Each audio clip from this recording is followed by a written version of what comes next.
All right, just going over number 13 from the test corrections here.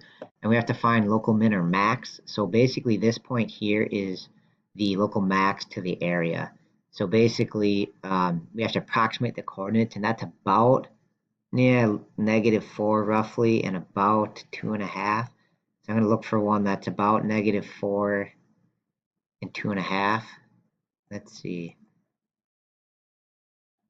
Well, that does not look like many options. Let me check again here.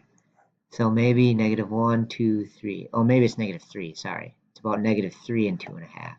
So if I'm going to go, this is the best one. That's a max, right? And then this one over here, again, I'm doing approximate. It's about 1 and a -2.5. So here's a -2.5.